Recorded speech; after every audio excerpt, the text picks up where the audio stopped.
Halo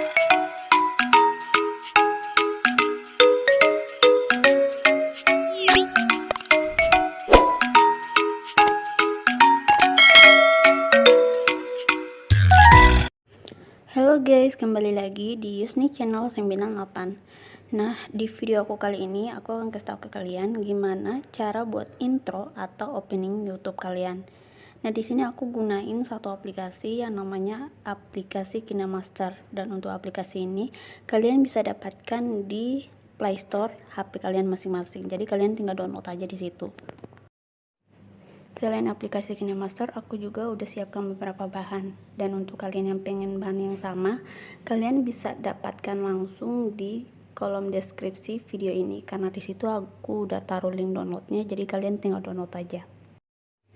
Oke, kalau udah langsung saja kita masuk ke tutorialnya. Tapi sebelum itu jangan lupa dukung terus channel ini dengan cara like, komen, dan subscribe, dan jangan lupa untuk nyalakan tombol notifikasinya agar kalian tidak ketinggalan video terbaru dari channel aku. Nah, untuk kalian yang udah penasaran gimana caranya, langsung saja simak video ini.